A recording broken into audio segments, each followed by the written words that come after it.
Assalamu alaikum students, this is Fariha Sabeen. I am your science teacher. Class 6 students, you all are welcome here. Students, जैसा कि हर lecture से पहले हम कुछ छोटे छोटे पॉइंट्स पर बात करते हैं, उसी तरह आज का मेरा टॉपिक जो है वो है ग्रैटिट्यूड पर, शुक्र पर। आप लोगों ने घर में बहुत बार ये बात सुनी होगी, शुक्र अदा किया करें। जैसे हम खाना खाते हैं तो हम खाने के बाद शुक्र अदा करते हैं। जब हमें कोई चीज़ मिलती है तो हम किसी को थैंक यू भी कहते हैं। क्या आपने कभी सोचा है कि शुक्र के मायने, शुक्र हम क्यों अदा करते हैं, हमें क्यों शुक्र अदा करना चाहिए? ये एक तरह का एक गुड जेस्चर होता है, पहली बात तो ये। और अगर आप किसी भी मज़हब में, पूरी दुनिया में कहीं पर भी सुने तो आप लोग हमेशा शुक्र के बारे में या ग्रैटिट्यूड के बारे में एक अच्छा पॉइंट, एक अच्छे जेस्चर के तौर पर ही सुनते हैं। जैसा कि आप लोगों ने एक आयत का तर्जुमा सुनोगे, और तुम शुक्र अदा करोगे तो मैं और बढ़ा दूंगा। ठीक है, तो इसका क्या मतलब है कि जब तुम शुक्र अदा करोगे तो मैं तुम्हारी नेमतों में और इजाफा कर दूंगा। तो जो भी नेमत हमें मिलती है, जैसे कि हमारी आंखें, हमारे जिस्म का एक एक हिस्सा, ये अल्लाह ताला की तरफ से दी हुई बहुत बड़ी नेमत है। अगर हम परफेक्टली देख रहे हैं तो हमें शुक्र अदा करना चाहिए कि हमारी आंखें परफेक्टली काम कर रही हैं। ठीक है, अगर हम परफेक्टली चल फिर रहे हैं, खा पी रहे हैं, सो रहे हैं, हमारे सारे ऑर्गन्स प्रॉपरली वर्क कर रहे हैं, तो हमें जो है उस चीज़ का शुक्र अदा करना चाहिए। ठीक है, शुक्र अदा करने का क्या मकसद होगा कि जैसे जैसे आप शुक्र अदा करेंगे वैसे वैसे आपकी नेमतों में इजाफा होता जाएगा। तो ठीक है स्टूडेंट्स, इस लेक्चर के बाद से या इस बात के बाद से मैं उम्मीद करती हूँ कि आप छोटी छोटी बातों पर भी शुक्र अदा किया करेंगे। आप अल्लाह का शुक्र अदा करेंगे, अल्लाह ताला आपकी नेमतों में और इजाफा कर देगा। इसी बात के साथ हम आज का अपना लेक्चर स्टार्ट करते हैं। जैसा कि कल आप लोगों ने फोटोसिंथेसिस एंड रेस्पिरेशन का टॉपिक जो है वो स्टार्ट किया था। इस टॉपिक के अंदर आप लोगों ने कल क्या पढ़ा था? कल आपने फोटोसिंथेसिस का टॉपिक पढ़ा था। और फोटोसिंथेसिस के टॉपिक में क्या था? It is the process in which plants prepare their food through with the process of photosynthesis. इस प्रोसेस के थ्रू क्या आपने देखा था कि कार्बन डाइऑक्साइड और वाटर मॉलिक्यूल दोनों सनलाइट और क्लोरोफिल की प्रेजेंस में ग्लूकोज, जो कि प्लांट्स का फूड है, वो प्रिपेयर कर रहे हैं। ठीक है, तो that food is used by all plant organs. ठीक है, सारे प्लांट के जो ऑर्गन्स होते हैं, सब हिस्से होते हैं, वो सब उस फूड को यूटिलाइज करते हैं। तो कल हमने देखा था कि पौधे को पानी कहाँ से मिलता है, जिसको वो उस रिएक्शन के अंदर यूटिलाइज करता है। कार्बन डाइऑक्साइड गैस कहाँ से आती है, जो उस रिएक्शन में यूटिलाइज होती है। और उसके बाद ग्लूकोज किस तरह बनता है। ठीक है, और उसके बाद मैंने एक बहुत ही इंपॉर्टेंट पॉइंट आपके साथ डिस्कस किया था कि हमेशा याद रखिएगा कि फोटोसिंथेसिस का प्रोसेस जो है वो कहाँ पर हो रहा है। फोटोसिंथेसिस का प्रोसेस जो है वो कहाँ हो रहा है? लीव्स के अंदर। ठीक है, तो यहाँ पर भी पहला पॉइंट मैंने क्या लिखा है? फूड फैक्ट्री ऑफ प्लांट क्या है? Food factory of plant leaves हैं, यानी लीव वो पौधे का हिस्सा है जिसके अंदर ये सारा प्रोसेस हो रहा है। ठीक है, तो हमेशा याद रखिएगा कि प्लांट्स का जो पार्ट फूड फैक्ट्री कहलाता है वो लीफ है। ठीक है, यानी पत्ते के अंदर फोटोसिंथेसिस का प्रोसेस होता है जहाँ पर प्लांट्स अपना फूड प्रिपेयर करते हैं। That food is called glucose. ठीक है, अब हम आज इसी लीफ के बारे में, इसके इंटरनल स्ट्रक्चर्स को स्टडी करेंगे। ठीक है, so students, open your books, turn to page number 22 and hold the pencil in your hand. ठीक है, ताकि जो भी डिफ़िकल्ट वर्ड हो आप उसके मीनिंग साथ साथ लिख लें। ये हमारा सेकंड टॉपिक है, इंटरनल स्ट्रक्चर ऑफ लीफ। अब सबसे पहले लीफ जो है उसकी इंपॉर्टेंस इसी बात से जाहिर होती है कि लीफ जो है वो फूड फैक्ट्री है प्लांट की। ठीक है, फूड फैक्ट्री का क्या मतलब है कि इसी के ज़रिए जो है पौधे अपनी खुराक तैयार करते हैं। ठीक है, these are considered as a plant food factory. In the very first line of this topic ये सेम बात लिखी है। ठीक है, they are green because of the presence of chlorophyll. ये मैंने कल भी जिक्र किया था और मैंने आपको बताया था कि फोटोसिंथेसिस का प्रोसेस क्लोरोफिल के बगैर नहीं हो सकता। अगर क्लोरोफिल नहीं होगा तो क्या होगा? फोटोसिंथेसिस का प्रोसेस नहीं होगा। तो आज हम ये भी पढ़ेंगे, कल भी मैंने आपको बताया था कि क्लोरोफिल क्या है? Green pigment. अब क्लोरोफिल का काम क्या है इस फोटोसिंथेसिस के सारे प्रोसेस में? क्लोरोफिल सनलाइट को एब्जॉर्ब करता है। ठीक है, अब ये दो इम्पॉर्टेंट पॉइंट्स थे जो मैंने कल आपको फोटोसिंथेसिस के प्रोसेस के अंदर समझाए थे कि फोटोसिंथेसिस का प्रोसेस क्लोरोफिल और सनलाइट के बगैर नहीं होगा। ठीक है, अगर सूरज की रोशनी मौजूद नहीं होगी तो फोटोसिंथेसिस का प्रोसेस भी नहीं होगा। तो क्लोरोफिल बेसिकली काम क्या करता है? इट एब्जॉर्ब सनलाइट, यानी ये सूरज की रोशनी को एब्जॉर्ब करता है। ठीक है, उसके बाद हम वन बाय वन जो लीफ के मेन पार्ट्स हैं उनको स्टडी करेंगे, ठीक है। यहाँ आप अपनी बुक के अंदर भी देख रहे होंगे लीफ के 3 मेन पार्ट्स हैं, epidermis, mesophyll and vascular bundles. Vascular bundles का जिक्र आपने चैप्टर नंबर 1 में भी पढ़ा होगा। कल भी मैंने आपको वेस्कुलर बंडल्स जाइलम और फ्लोएम के नाम से समझाए थे, और मैं उम्मीद करती हूँ कि जिस तरीके से मैंने आपको याद करवाए होंगे आज भी आपको याद होगा कि जाइलम जो है ये वाटर कंडक्ट करता है और फ्लोएम जो है ये फूड कंडक्ट करता है। So students, let's move to the main parts of the leaf, ठीक है। सबसे पहला पार्ट क्या है? एपिडर्मिस। जैसा कि इससे पहले आप एपिडर्मिस का वर्ड और भी जगहों पर सुन चुके हैं, जैसे हमने सेंस ऑर्गन्स के अंदर भी एपिडर्मिस का वर्ड यूज़ किया था, तो यहाँ पर भी हम एपिडर्मिस का वर्ड यूज़ कर रहे हैं। एपिडर्मिस क्या होती है? सबसे अपर लेयर। यहाँ पर the upper layer of leaf is called, यानी पत्ते की जो सबसे ऊपर वाली सतह है, ठीक है, that upper surface of the leaf is called epidermis. अच्छा, अब इसमें दो तरह हैं। अब आप देखते हो कि फॉर एग्जांपल लीफ की एक अपर साइड होती है, एक लीफ की लोअर साइड होती है, ठीक है। हर एक के घर में पौधे होंगे, आप किसी भी पौधे का पत्ता देख लो तो उसकी दो साइड्स होंगी, एक अपर लेयर होगी और एक लोअर लेयर होगी। अब आपको कैसे पता लगेगा कि ये लीफ की अपर लेयर है और ये लीफ की लोअर लेयर है? जो शाइनी लेयर होगी वो अपर लेयर होगी और जो डल लेयर होगी वो लोअर लेयर होगी। तो यहाँ पर एपिडर्मिस दो पार्ट्स में डिवाइड हो जाता है, अपर एपिडर्मिस और लोअर एपिडर्मिस। अब इसी तरह अपर एपिडर्मिस का अपना स्पेसिफिक फंक्शन है और लोअर एपिडर्मिस का अपना स्पेसिफिक फंक्शन है। अगर हम अपर एपिडर्मिस की बात करें तो अपर एपिडर्मिस का काम क्या है? It consist of single layer of cells, ठीक है। अपर एपिडर्मिस की किस पे मुश्तमिल है? सिंगल लेयर ऑफ सेल्स, ठीक है। और वो सेल्स का क्या काम है? दे डजंट कंटेन क्लोरोप्लास्ट, उनके अंदर क्लोरोप्लास्ट नहीं होता, वो सिंगल लेयर है सेल्स की, covered by cuticle from outside, यानी एक ऐसी लेयर है जो लीफ को प्रोटेक्शन दे रही है, ठीक है। और उसके बाद लोअर लेयर जो पत्ते के नीचे वाली लेयर है उसका क्या काम है और वहाँ पर क्या चीज़ें मौजूद होती हैं, ठीक है। वहाँ पर स्टोमेटा मौजूद होता है और वेस्कुलर बंडल्स। अब स्टोमेटा और वेस्कुलर बंडल्स का क्या काम है, ठीक है। अब आपने इससे पहले स्टोमेटा वर्ड मेरे ख्याल से बहुत दफ़ा सुना होगा। स्टोमेटा वर्ड जो है इसका मतलब होता है stomata are small pores which are present under side of the leaves and they are used for the transport of gases and water vapours, ठीक है। मैं दोबारा से एक्सप्लेन कर देती हूँ। स्टोमेटा पत्ते की जो लोअर सरफेस होती है उस लोअर सरफेस पे छोटे छोटे पोर्स होते हैं, छोटे छोटे सुराख होते हैं। इनका क्या काम बेसिकली होता है? इनका ये काम होता है कि ये इनके ज़रिए डिफरेंट गैसेस ट्रांसपोर्ट होती हैं और वाटर वेपर्स भी ट्रांसपोर्ट होते हैं, ठीक है। तो और वेस्कुलर बंडल्स का जिक्र तो हम इससे पहले भी कर चुके हैं। There are 2 types of vascular bundles, that is xylem and phloem, ठीक है। तो अभी दोबारा से हम देखते हैं स्टोमेटा का। मैंने यहाँ छोटा सा एक स्ट्रक्चर बनाया हुआ है। स्टोमेटा जो है these are the small pores, जैसा कि मैं आपको पहले भी बता चुकी हूँ। जो पत्ते की नीचे वाली सरफेस होती है वहाँ पर ये स्टोमेटा मौजूद होते हैं। अब हर एक स्टोमेटा के बाहर एक kidney bean shaped guard cells हैं। अब ये गार्ड सेल्स क्या हिफाजत कर रहे हैं? ये गार्ड सेल्स इस चीज़ को कंट्रोल कर रहे हैं कि कौन सा मटेरियल इन पोर्स के ज़रिए अंदर जाएगा और कौन सा मटेरियल अंदर नहीं जाएगा।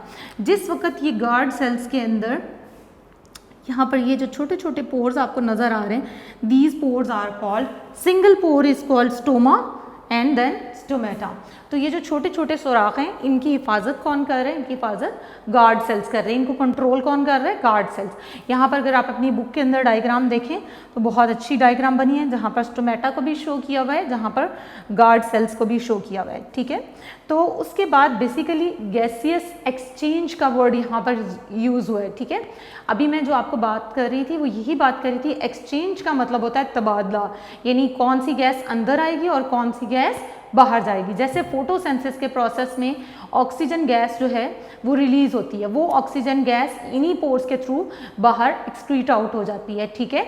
और जब कार्बन डाइऑक्साइड की ज़रूरत होती है तो वो इन्हीं पोर्स के ज़रिए कार्बन डाइऑक्साइड गैस लीफ के अंदर एंटर हो जाती है। तो स्टोमेटा बेसिकली यूज़ होता है गैसियस एक्सचेंज का मतलब है तबादले के लिए, and transport of water between leaf and the environment. इसके दो फंक्शंस हैं, एक तो गैसियस एक्सचेंज का फंक्शन है और दूसरा फंक्शन क्या है? Transport of water vapours between the leaf and the environment. Okay students, मैं अभी आपसे जिक्र कर रही थी मेसोफिल का। कि मेसोफिल क्या है। मेसोफिल लीफ के इंटरनल स्ट्रक्चर का सेकंड पार्ट है, ठीक है। सबसे पहले हमने एपिडर्मिस के बारे में पढ़ा, अब हम मेसोफिल के बारे में पढ़ेंगे। Mesophyll is consist of two types, palisade mesophyll and spongy mesophyll, ठीक है। अब जैसे मैंने आपको अपर एपिडर्मिस और लोअर एपिडर्मिस का बताया था कि उनके अंदर क्या चीज़ मौजूद होती है और उसका क्या फंक्शन है, इसी तरह मैं आपको पैलिसेड मेसोफिल और स्पॉन्जी मेसोफिल के बारे में बताऊंगी कि यहाँ पर क्या चीज़ मौजूद होती है और उसका क्या फंक्शन है, ठीक है। सबसे पहले हम पैलिसेड मेसोफिल की बात करते हैं। पैलिसेड मेसोफिल के अंदर क्लोरोफिल मौजूद होता है, ठीक है। क्लोरोप्लास्ट मौजूद होता है, उस क्लोरोप्लास्ट के अंदर क्लोरोफिल मौजूद होता है जिसकी मौजूदगी में फोटोसिंथेसिस का प्रोसेस होता है। या दूसरे लफ्ज़ों में कह दें कि अगर क्लोरोफिल नहीं होगा तो फोटोसिंथेसिस का प्रोसेस नहीं होगा। तो basically palisade mesophyll is the place और is the structure where the process of photosynthesis occurs, यानी ये वो जगह है जहाँ पर फोटोसिंथेसिस का प्रोसेस मेनली होता है। ऐसे तो हम पढ़ते आते हैं कि फोटोसिंथेसिस का प्रोसेस कहाँ पर होता है, लीफ के अंदर होता है, लेकिन लीफ के इंटरनल स्ट्रक्चर को अगर हम स्टडी करें तो there are different parts of the internal structure of leaf और हर एक पार्ट का अपना एक फंक्शन है। और उसी पार्ट के अंदर मेसोफिल जो है ये एक ऐसा पार्ट है जिसके अंदर फोटोसिंथेसिस का प्रोसेस बेसिकली होता है। और मेसोफिल के अंदर बेसिकली पैलिसेड मेसोफिल के अंदर फोटोसिंथेसिस का प्रोसेस होता है। सेकंड पार्ट हमारा क्या है, स्पॉन्जी मेसोफिल। अब यहाँ पर मैंने फिर वही बात लिखी है, exchange of gases. Exchange of gases का क्या मतलब है, हमेशा याद रखिएगा दिन के वक्त किस टाइप का एक्सचेंज हो रहा होता है। दिन के वक्त इस तरह का एक्सचेंज हो रहा होता है कि कार्बन डाइऑक्साइड प्लांट के अंदर एंटर हो रही होती है फोटोसिंथेसिस के प्रोसेस के लिए, और जैसे फोटोसिंथेसिस का प्रोसेस होता जाता है साथ साथ ऑक्सीजन इन्हीं पोर्स के थ्रू रिलीज आउट होती जा रही है, ठीक है। तो स्पॉन्जी मेसोफिल का क्या काम है, एक्सचेंज ऑफ गैसेस, ठीक है। अगर आप अपनी बुक के अंदर सेकंड टॉपिक को पढ़ें तो मेसोफिल ये सेम वही टॉपिक है जो मैं अभी आपको एक्सप्लेन कर रही हूँ, ठीक है। मैं इसमें से थोड़ा सा आपको रीड करके बता देती हूँ। The second layer is spongy mesophyll cell, it function is to allow exchange of gases, that is carbon dioxide and oxygen during photosynthesis. So mesophyll layer is the region in the leaves where photosynthesis take place. तो overall अगर हम ये कहना चाहें कि photosynthesis का process किस जगह पर होता है या कौन से पॉइंट पर होता है, so mesophyll is the layer where the photosynthesis occurs, या जहाँ पर फोटोसिंथेसिस का प्रोसेस होता है, ठीक है। उसके बाद हम अपने थर्ड टॉपिक पर आएँ तो हमारा थर्ड टॉपिक है वेस्कुलर बंडल्स का। वेस्कुलर बंडल्स के बारे में मैं आपको इससे पहले भी बता चुकी हूँ। वेस्कुलर बंडल्स जो हैं, थर्ड पार्ट हमारा वेस्कुलर बंडल्स का है। वेस्कुलर बंडल्स का जिक्र हम from the very first chapter कर रहे हैं। जैसे कि चैप्टर 1 के अंदर आपने वेस्कुलर बंडल्स का जिक्र सुना, उसके बाद जब थर्ड चैप्टर का मैंने स्टार्ट किया, फोटोसिंथेसिस का प्रोसेस समझाया, उसमें भी मैंने आपको वेस्कुलर बंडल्स के बारे में बताया। तो vascular bundles are very very important अगर हम प्लांट्स की बात करें, ठीक है। तो वेस्कुलर बंडल्स बेसिकली इसके अंदर क्या है, वेस्कुलर बंडल्स कौन है, क्या चीज़ें इसके अंदर मौजूद हैं। वेस्कुलर बंडल्स में जाइलम वेसल्स और फ्लोएम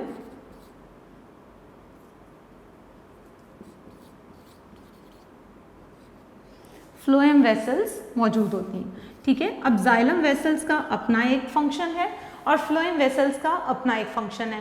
रिमेंबर लास्ट टाइम जब मैं जाइलम वेसल और फ्लोएम वेसल का जिक्र कर रही थी तो उसके साथ ही मैंने आपको समझाया था हाउ टू मेमोराइज और how to remember phloem and xylem, ठीक है। जाइलम का क्या काम है, जाइलम जो है ये वाटर ट्रांसपोर्ट करता है, ठीक है। और जो फ्लोएम है इसका क्या काम है, फ्लोएम फूड ट्रांसपोर्ट करता है, ठीक है। और हमें कैसे याद रखना है कि फ्लोएम फूड ट्रांसपोर्ट करता है, जब हम फ्लोएम बोलते हैं तो हमारी कौन सी साउंड आती है, फा साउंड होती है, फूड। तो इससे आपने याद रखना है कि फ्लोएम क्या ट्रांसपोर्ट करता है, फूड ट्रांसपोर्ट करता है, ठीक है स्टूडेंट्स। अब हम अपनी बुक के अंदर पढ़ लेते हैं। Turn to page number 23 where we have a topic of vascular bundles. The middle portion of mesophyll layer is made up of vascular bundles. It has two types of tissues present in vascular bundles, that is xylem and phloem. Xylem transport water from root to leaves and phloem transport prepared food to all other parts of the plant, ठीक है। अब xylem कहाँ से water transport करता है, basically xylem जो है root से ट्रांसपोर्ट करता है, यानी रूट से उसने पानी जो है एब्जॉर्ब किया और उसके बाद ये वेसल्स अप हिल पूरे पौधे तक पानी पहुंचाती हैं, ठीक है। इसी तरह फ्लोएम, हमेशा याद रखिएगा फ्लोएम कहाँ से फूड ट्रांसपोर्ट करता है? फूड फैक्ट्री ऑफ प्लांट क्या है? लीफ, यानी लीफ के अंदर फूड प्रिपेयर होता है और लीफ से जो है फूड कहाँ तक पहुँचता है? फ्लोएम के थ्रू पौधे के हर हिस्से तक पहुँचता है। और फूड क्या चीज़ है? फूड ही वो चीज़ है जिससे पौधे को एनर्जी मिलती है। अब हम इससे रिलेटेड क्वेश्चन देखते हैं। इस टॉपिक से रिलेटेड हमारे पास कौन से क्वेश्चंस हैं, ठीक है। तो आप अपने यूनिक नोट्स ओपन करें, यूनिक नोट्स के अंदर चैप्टर नंबर 3 को ओपन करें, ठीक है। चैप्टर नंबर 3 को ओपन करते हैं तो हमारे पास MCQ नंबर 6 आता है, which of the following doesn't perform photosynthesis, ठीक है। इसमें एनिमल्स आते हैं। Which of the following factor is not affecting the rate of photosynthesis, that is pH। Carbon dioxide is release during respiration process, ठीक है।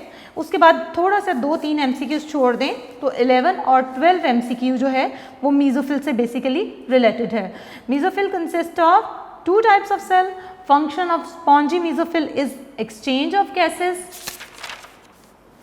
And then उसके बाद आप शॉर्ट क्वेश्चन आंसर्स पर आ जाएं। तो शॉर्ट क्वेश्चन आंसर पे आपका 4th question, what is the role of mesophyll in plants. इसमें पैलिसेड और स्पॉन्जी मीजोफिल दोनों के फंक्शंस लिखे हुए हैं, ठीक है। उसके बाद what is the function of xylem and phloem in plants. I hope so कि जिस तरीके से मैंने आपको जाइलम और फ्लोएम का फंक्शन याद करवाया है तो ये आपको याद करने में बिल्कुल भी कोई मसला नहीं होगा। उसके बाद मेन फैक्टर्स आ जाते हैं, वो हम नेक्स्ट टॉपिक में स्टडी करेंगे।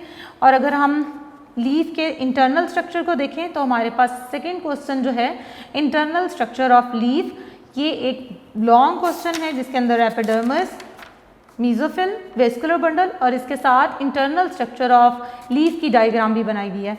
तो ये सब चीज़ें जो हैं ये हमारा आज का होमवर्क है। हमेशा याद रखें कि जो भी चीज़ आप रोज़ काम करें, रोज़ लेक्चर लें, उसको आप रोज़ का रोज़ याद करेंगे तो आपको उसको याद करने में कभी भी मसला नहीं होगा। अभी मैं लेक्चर को एक दफ़ा दोबारा से गो थ्रू कर देती हूँ ताकि जो चीज़ें हमने पढ़ी हैं हम उसको याद रख सकें। उसको याद करने का एक छोटा सा तरीका आपको समझा देती हूँ कि किस तरह आपने इसको टॉपिक को याद रखना है। सबसे पहले अगर हम यहाँ आप इंटरनल स्ट्रक्चर ऑफ लीफ का आपने टॉपिक ओपन किया होगा अपने नोट्स के अंदर, तो लीफ का एक जनरल सा इंट्रोडक्शन दिया हुआ है। इसके अंदर बेसिकली कितने पॉइंट्स बताए हुए। सबसे पहला पॉइंट तो leaf is a food factory of plant, ठीक है। उसके बाद सेकंड पॉइंट क्या है? क्लोरोफिल का पॉइंट है कि लीफ का कलर ग्रीन क्यों है? क्लोरोफिल की वजह से है, ठीक है। फिर क्लोरोफिल का काम क्या है? यहाँ से हम जो पॉइंट्स मैंने लिखे हैं अगर आप इन्हीं पॉइंट्स को उतारें तो ये आपका पूरा इंट्रोडक्शन है। अब ग्रीन कलर जो है लीफ का वो किसकी वजह से है? क्लोरोफिल की वजह से। और क्लोरोफिल का बेसिकली काम क्या है? क्लोरोफिल एक ग्रीन पिगमेंट है और ग्रीन पिगमेंट एब्जॉर्ब सनलाइट, ठीक है। तो ये बेसिक इंट्रोडक्शन है। उसके बाद नेक्स्ट पॉइंट आता है मेन पार्ट्स ऑफ लीफ का। There are 3 main parts of leaf, that is epidermis, that is mesophyll, second part is, and the third part is vascular bundles, ठीक है। उसके बाद हर एक टॉपिक को आपने डिटेल में एक्सप्लेन करना है। जिस तरह मैंने ये पॉइंट्स लिखे हैं अगर आपने भी इसी तरह मेरे साथ इस लेक्चर को नोट किया होगा तो इंशाल्लाह आपको इसको याद करने में कभी भी मसला नहीं होगा। Although it is a lengthy question, लेकिन अगर आप इसके पॉइंट्स बना के याद करेंगे तो ये आपको कभी भी मुश्किल नहीं लगेगा। तो मैं एपिडर्मिस को आपको एक्सप्लेन कर देती हूँ, इसको कैसे याद करना है। There are two parts of the leaf, that is upper part and lower part. इससे याद रखें upper part is called upper epidermis, lower part is called lower epidermis. अब हमने क्या करना है कि upper epidermis किस चीज़ से मिलकर बना हुआ है, ठीक है, वो किस चीज़ पे कंसिस्ट करता है और लोअर एपिडर्मिस के अंदर क्या चीज़ें हैं और उनका क्या फंक्शन है। याद रखिए upper epidermis consist of single layer of cells, ठीक है, that is covered by cuticle from outside. और अपर एपिडर्मिस का काम, एपिडर्मिस का काम बेसिकली किस चीज़ का है? प्रोटेक्शन का है, ठीक है। उसके बाद इट डजंट कंटेन क्लोरोप्लास्ट, इसके अंदर क्लोरोप्लास्ट नहीं होता। लोअर एपिडर्मिस जो है इसके अंदर क्या होता है? Stomata, small pores through which exchange of gases take place, ठीक है। और यहीं पर लोअर एपिडर्मिस के अंदर वेस्कुलर बंडल्स भी मौजूद होते हैं। तो ये जो हमारा पूरा टॉपिक है वो इन्हीं 3-4 पॉइंट्स के ऊपर है, ठीक है। फिर उसके बाद आपने बता देना कि बेसिकली स्टोमेटा का फंक्शन क्या है। Stomata are small pores through which gaseous exchange take place, ठीक है। उसके बाद हम मीज़ोफिल पे आते हैं। मीज़ोफिल का टॉपिक आप पढ़ चुके हैं। It is the middle layer of leaf and it consist of 2 types, palisade mesophyll and spongy mesophyll, ठीक है। पैलिसेड मीज़ोफिल्स कंटेन क्लोरोप्लास्ट, ठीक है, photosynthesis take place basically inside it, and spongy mesophyll is used for exchange of gases, ठीक है। Exchange of gases में किस type की gases exchange होती हैं? Carbon dioxide and oxygen. हमेशा याद रखिएगा, डे टाइम में carbon dioxide gas plants absorb करते हैं। क्यों? क्योंकि उन्हें फोटोसिंथेसिस के प्रोसेस के लिए कार्बन डाइऑक्साइड गैस की ज़रूरत होती है, ठीक है। और ऑक्सीजन गैस वो रिलीज करते हैं, ठीक है। हमेशा याद रखना है, कार्बन डाइऑक्साइड गैस एब्जॉर्ब होती है और ऑक्सीजन गैस रिलीज होती है, ठीक है। और इसी वजह से कल मैंने आपसे जिक्र किया था कि ऑक्सीजन गैस प्लांट रिलीज करते हैं, इसीलिए हम कहते हैं कि ज़्यादा से ज़्यादा पौधे लगाएं ताकि इन ऑक्सीजन गैस ज़्यादा रिलीज हो, और ऑक्सीजन गैस ज़्यादा रिलीज होगी तो ये हमारी ऑक्सीजन की जो नीड है, जो ज़रूरत है, उसको पूरा करेगी, ठीक है। तो उसके बाद हमारा लास्ट पार्ट आ जाता है वेस्कुलर बंडल्स। वेस्कुलर बंडल तो मेरे ख्याल से अब आपको कभी भी नहीं भूलेगा, xylem vessels and phloem vessels, ठीक है। अब जाइलम वेसल का बेसिकली क्या काम है? जाइलम वेसल जो है ये वाटर ट्रांसपोर्ट करती हैं, ठीक है। कहाँ से वाटर ट्रांसपोर्ट करती हैं? इन्हीं ने पानी कहाँ से मिलता है? रूट्स के ज़रिए ये वाटर एब्जॉर्ब करती हैं, ठीक है, और पौधे के सारे हिस्से तक पहुँचाती हैं। उसके बाद सेकेंड है फ्लोएम वेसल्स। फ्लोएम वेसल्स का बेसिकली काम क्या है? ये फ्लोएम फूड कहाँ से लेती हैं? लीव्स से लेती हैं, और उसके बाद इस फूड को प्लांट के सारे पार्ट्स तक पहुँचाती हैं, ठीक है। तो हमारा टॉपिक यहाँ पर आकर एंड हो जाता है, ठीक है। आज का हमारा टॉपिक क्या था? Internal structure of leaf. इसके अंदर हमने लीफ के बेसिक 3 पार्ट्स के बारे में पढ़ा, और हर पार्ट के बारे में आपने देखा कि क्या उसका इम्पॉर्टेंट फंक्शन है, वो फोटोसिंथेसिस के प्रोसेस में कहाँ पर उसकी इन्वॉल्वमेंट है। मैं उम्मीद करती हूँ कि आपको मेरा आज का लेक्चर बहुत अच्छे से समझ आया होगा और आपको इसमें कोई परेशानी नहीं हुई होगी। आज का आपका टास्क क्या है कि जो टॉपिक लॉन्ग क्वेश्चन और 2 शॉर्ट क्वेश्चन है और 3 MCQs हैं, ठीक है, इनको आपने आज लेक्चर लेने के बाद आराम से उनसे बैठ के याद करना है, और उसी तरीके से याद करना है जैसे मैंने आपको समझाया था। यानी पहले आपने ये सारे लेक्चर के नोट्स राइट डाउन करने हैं, ठीक है, फिर अपने यूनिक नोट्स ओपन करने हैं, उसके अंदर आपका ये पूरा क्वेश्चन लिखा हुआ है, और उसको याद करके अपने रफ रजिस्टर के ऊपर एक दफ़ा लिख के प्रैक्टिस करनी है। अच्छा स्टूडेंट्स, ये प्रैक्टिस और नॉलेज से मुझे एक बड़ी अच्छी कोटेशन याद आई है, ठीक है। वो कोटेशन मेरा दिल कर रहा है at the end of this lecture मैं आपके साथ शेयर करूँ। That quotation is knowledge is a treasure, ठीक है। Knowledge is a treasure but practice is the key to it. Knowledge is a treasure but practice is the key to it. यानी knowledge, जो इल्म आपके पास है, वो तो ख़जाना है आपके पास एक बहुत बड़ा, लेकिन उस ख़जाने की जो चाबी है वो किसके अंदर है? प्रैक्टिस के अंदर। आप जितना भी जो इल्म है जैसे दूसरों में बांटते जाएंगे, ठीक है, तो वो बढ़ता जाएगा। अब जैसे मेरे पास जो नॉलेज था वो मैंने आप तक पहुंचा दिया, ठीक है, किसी टाइम पे वो नॉलेज आप उससे आगे किसी को ट्रांसफ़र करेंगे, तो इसी तरह ये नॉलेज जो है बढ़ता जाएगा, आगे से आगे बढ़ता जाएगा, ठीक है। तो आप अपने काम की जितनी प्रैक्टिस करेंगे, उससे आगे जितना पहुंचाएंगे, उससे उसमें कोई कमी नहीं होगी, उसमें ज़्यादती ही होगी। वो आगे से आगे ज़्यादा लोगों तक पहुंचेगा, इसका आपको भी फ़ायदा मिलेगा और लोगों को भी फ़ायदा मिलेगा। मैं उम्मीद करती हूँ कि आपको आज का लेक्चर बहुत अच्छे से समझ आ गया होगा और आप इसकी घर में प्रैक्टिस करेंगे, ठीक है, और उसको अच्छे से याद करेंगे। इसी नोट के साथ मैं आज का अपना लेक्चर ख़त्म करती हूँ। अपना बहुत ढेर सारा ख्याल रखिएगा। अल्लाह हाफ़िज़ स्टूडेंट्स।